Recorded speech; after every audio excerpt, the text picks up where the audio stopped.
Всем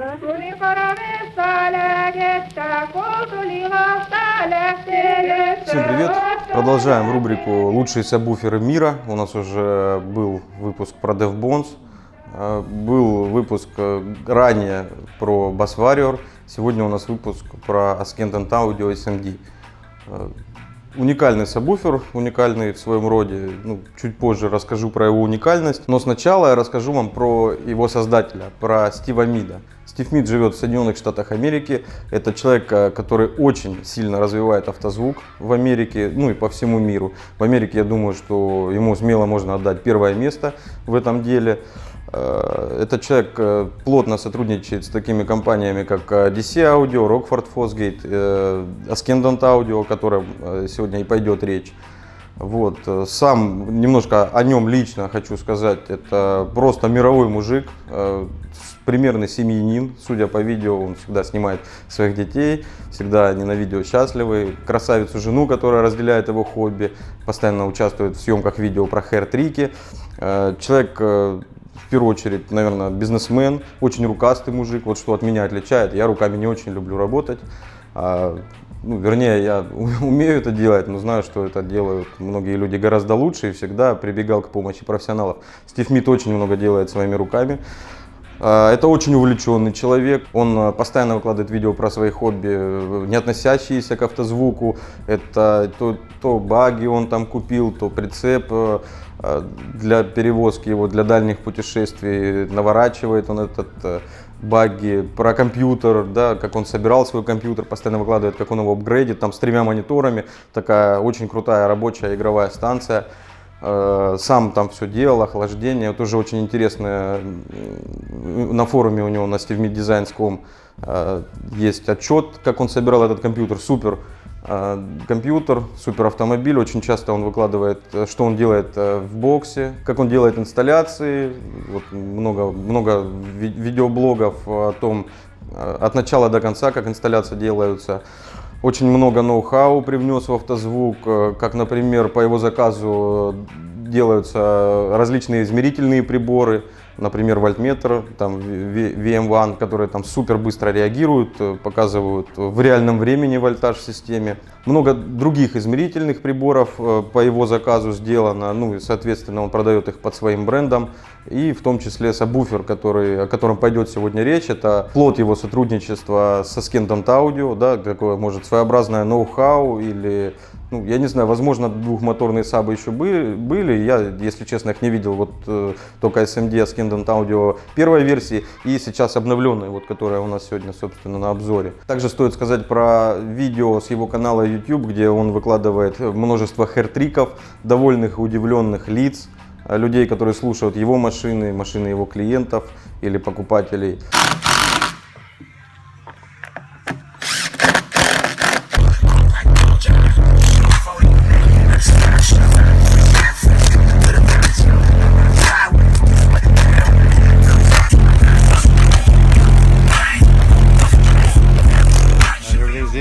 Everything's playing.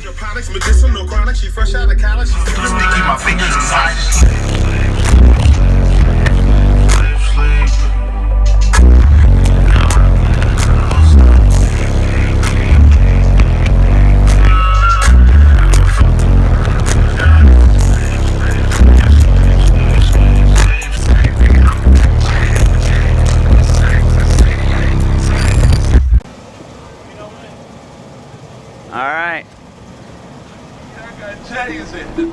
Told my grandma I don't get a bed. I'm sleeping on the floor. Got my tool in my room. Then my two main hoes. Me and all my walls. Sticking together like the zone. Oh, dude. We gotta go. We just knocked the radio down. Oh, shit. I can't take it. Yeah. Burp that bitch. Like me, I got J's at the door. Told my grandma I don't get a bed. I'm sleeping on the floor. Got my tool in my phone. Then my two main hoes.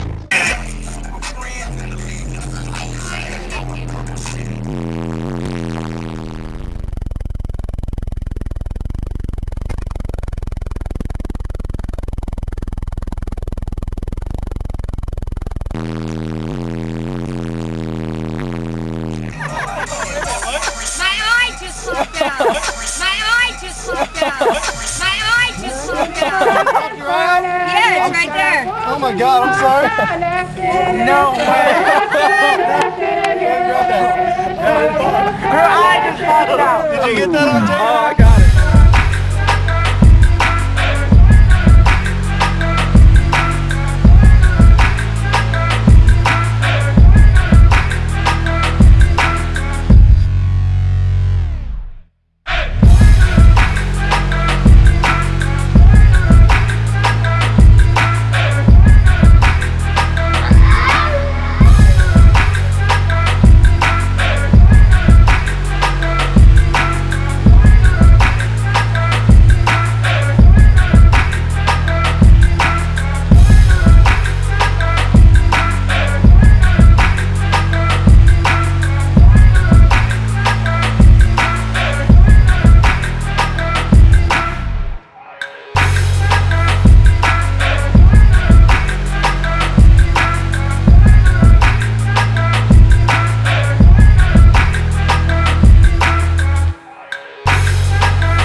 На канале около 250 000 подписчиков. Мне еще есть к чему стремиться, но Стив начал гораздо раньше заниматься, ну, как автозвуком, так и видеоблогингом в принципе.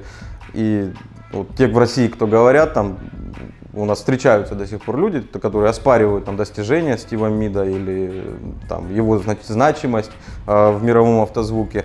Нужно напомнить, что когда в России вот в 2006-2007 году самое крутое, что можно было увидеть на соревнованиях, это там 2 эрки, ну, либо там на РФЛ, МТХ, там были какие-то у нас результаты уже там под 150-153 децибела.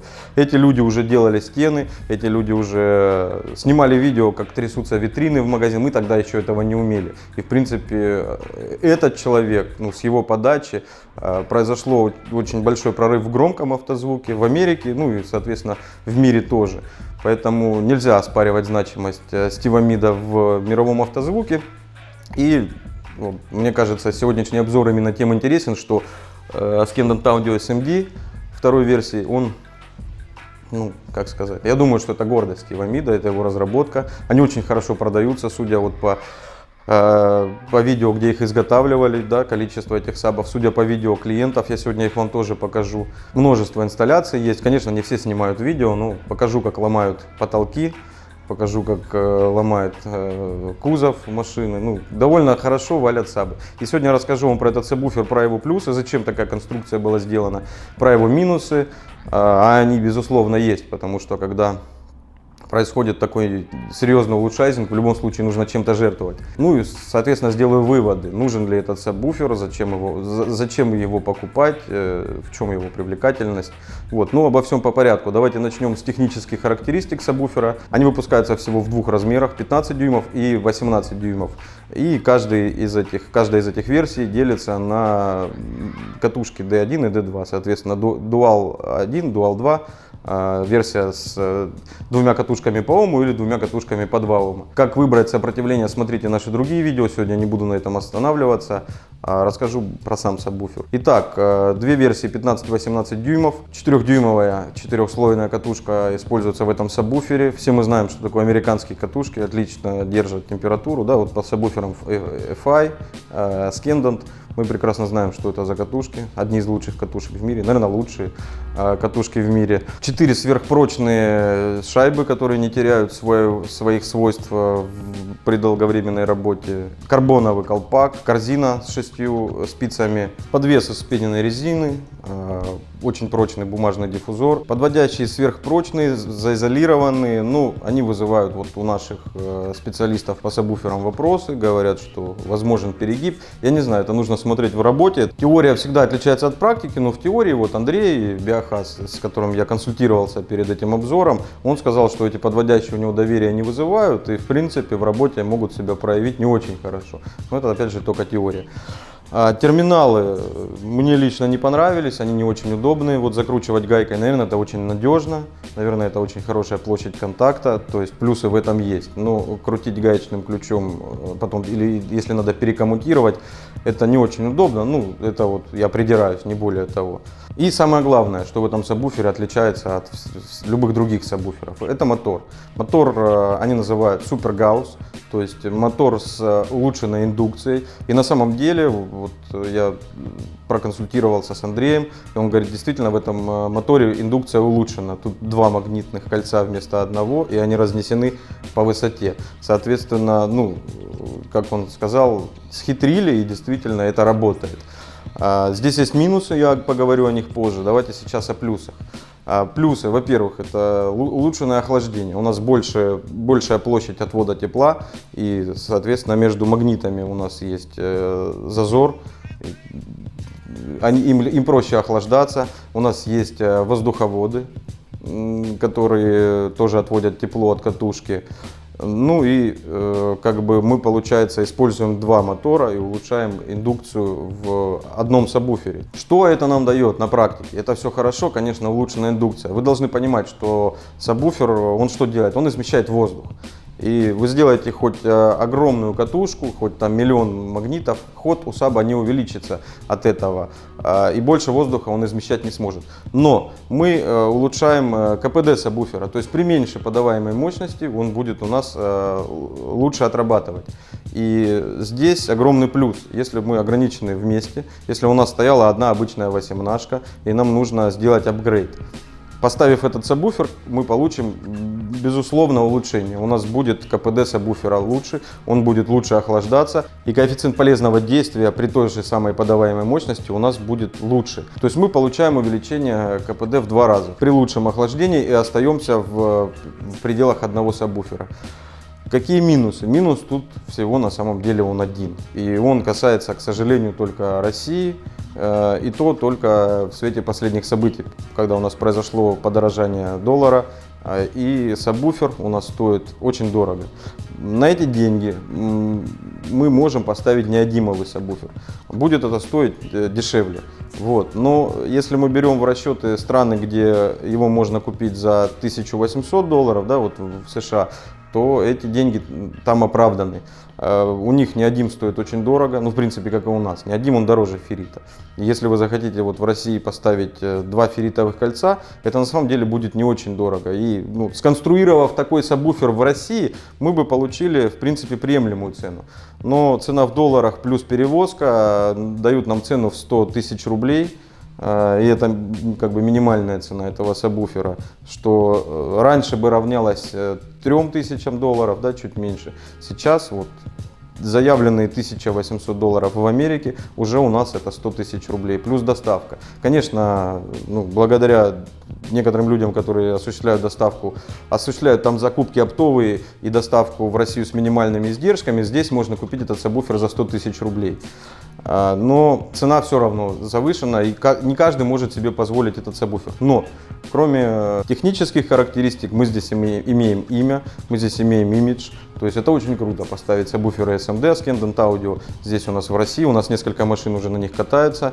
И ну, как бы, если честно, я бы с удовольствием бы поставил себе эти сабвуферы, это круто, это очень круто, это крутые сабвуферы. Но с точки зрения денег, должен повториться, мы здесь можем собрать неодимовый мотор. И то это только благодаря тому, что неодимовые моторы у нас собираются здесь в России. И собирают их, как правило, не крупные компании, а частные люди. Это единичные заказы, их очень долго ждать, но они не всегда есть в наличии. Ну вот единственное, как вы можете улучшить индукцию в пределах одного мотора, это поставив неодимовый магнит. Либо вы можете заказать такой сабвуфер и получите офигенный прирост в индукции, улучшение КПД, ну и как я уже говорил, это имидж. Это сабвуфер, который приехал из США, который собирается вручную и собирается, можно сказать, с любовью. Ну, это гордость Стива Мида. И в этом сабвуфере есть душа, вот, можно так сказать. Еще немного о минусах. Конечно, мы получаем утяжеление, да, сабвуфер становится тяжелый, но это в принципе не самое страшное. Самое страшное это длина. То есть у нас офигенная посадочная глубина получается.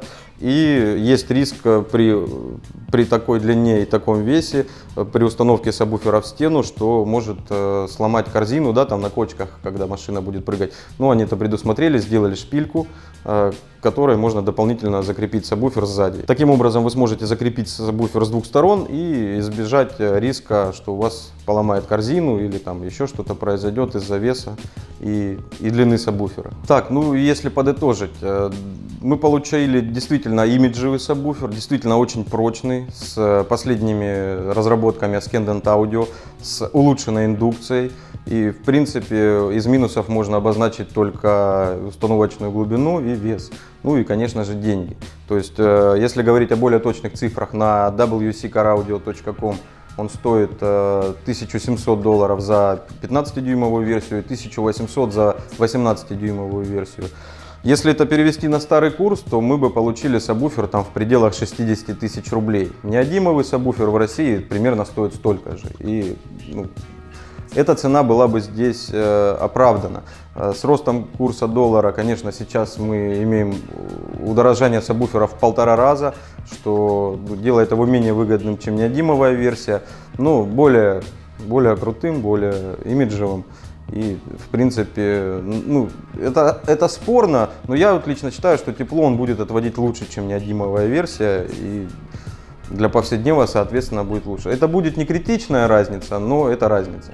То есть магниты в таком расположении ферритовые должны отводить тепло лучше. Это мое личное мнение, и с этим, наверное, те, кто занимается ремонтом и сборкой сабвуферов, поспорят. Ну, я считаю, что вот так. Заказать эти сабвуферы можно в нашем интернет-магазине, но у нас их есть всего 2. И я боюсь, что в России их, в принципе, вы найдете, может, еще 1-2 максимум. Либо вы можете заказать напрямую с wccaraudio.com. И я вам рекомендую предварительно оговорить цену, оговорить доставку, чтобы понятно, что эта цена не окончательная. Я рекомендую поторговаться. Если вы получите цену дешевле, чем $1800 или за 18-дюймовый или 1700 за 15-дюймовый, то берите смело этот сабвуфер. Ну, это реально, как бы сказали американцы, badass. Это очень злой сабвуфер. Большинство видео взято с канала Стива Мида, оригинальный канал его вот здесь я напишу. Подписывайтесь на него. У него и так много подписчиков, но наверняка с России не так уж и много. Поэтому покажите ему, что вы в России его тоже смотрите, подпишитесь, пожалуйста, на него. Мы на самом деле с ним не договаривались, чтобы я рассказал вам о его канале. И вообще, в принципе, мы не плотно общаемся, очень занятой человек, я тоже очень занятой. Ну, вот, он больше занятой, чем я, и сколько я вот не выхожу с ним на контакт. Это всегда очень такие короткие контакты, то в Инстаграме у нас запостит, то редкие ответы, лайки бывают с его стороны. Он видит, что мы делаем. Ну, я надеюсь, что вот этот обзор обратит внимание Стива Мида на Loud Sound, на то, чем мы занимаемся. И вот лично Стиву Миду хочется сказать: Стив, давай дружить, давай общаться более плотно. У нас есть что тебе рассказать, у нас есть что повзаимствовать у тебя. Огромное количество опыта и у тебя, и у нас. И наверняка есть много вещей, о которых тебе было бы интересно узнать. Ну и мы тоже очень о многом хотим тебя спросить. Поэтому хватит ограничиваться короткими там лайками и ответами. Давай общаться более плотно и делать автозвук более, как сказать, worldwide, да, более всемирным. В общем, Стив, если ты это смотришь, знай, в России тебя очень любят, уважают, всегда тебе рады, если ты захочешь приехать, и готовы повзаимствовать у тебя твой опыт и поделиться с тобой нашим опытом. Все, подписывайтесь на наш канал. У нас теперь будет больше видео с английскими субтитрами, чтобы нас могли смотреть англоговорящие друзья. Это я придумал не просто так, очень много запросов. Очень часто нам пишут: не понимаю ни слова, о чем вы говорите, но продолжаю вас смотреть. Очень приятно читать такие комментарии. И вот для вас, для англоговорящих друзей, ну и друзей, которые говорят на другом языке, но русский не понимают, а понимают английский. У нас теперь будут новые видео выходить с английскими субтитрами, и старые мы тоже будем переводить. Так что подписывайтесь, в скором времени у нас будут появляться субтитры к уже отснятым видео, я надеюсь, вам будет очень интересно. Кстати, забыл еще сказать, Стив занимается не только автозвуком, но у него еще очень много всяких крутых аксессуаров. От измерительных приборов до вот одежды. Вот у нас мы покупали еще в прошлом году кепки, вот они даже с росписью Стива. у нас до сих пор осталась парочка. Мне они вообще абсолютно не идут. Я как полный дебил выгляжу в таких кепках, поэтому я ее не ношу. Вот. Ну, можете вот. У нас, к сожалению, мы столкнулись с тем, что дорого закупать по многу и прибыли особо с этого нет, поэтому заказывайте напрямую. С Амазона у них есть на Амазоне страничка, на eBay или WC Car Audio, вы там можете все это купить. Вот, у них очень много всяких шапок, кепок, ну и разной другой атрибутики от проводов межблочных до вольтметров. Поэтому переходите туда, покупайте. Нам это не конкуренты, поэтому я со спокойной душой их рекламирую. Все, всем пока, с вами был Саша Винников, компания Loud Sound. Подписывайтесь, у нас будут выходить кайфовые видео, интересные, информативные, смешные. И у нас есть не только YouTube, ссылки на другие наши ресурсы под видео. Мы развиваем автозвук в России и стараемся сделать это просто, понятно, полезно и весело. Подписывайтесь.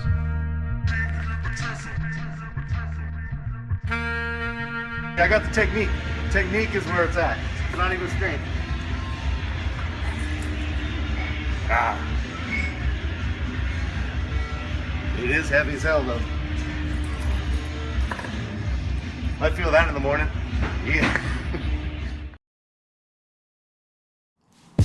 Ну и конечно, я не могу не повторить это.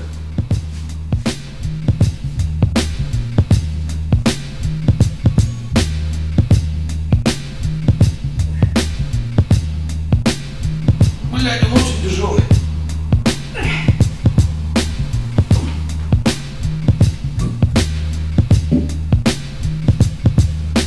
Я надеюсь, вы понимаете, что мне было сложнее, потому что у меня был риск, что эта шпилька вонзится мне в голову. Но я это сделал. Тяжелый, очень тяжелый. Все, всем пока.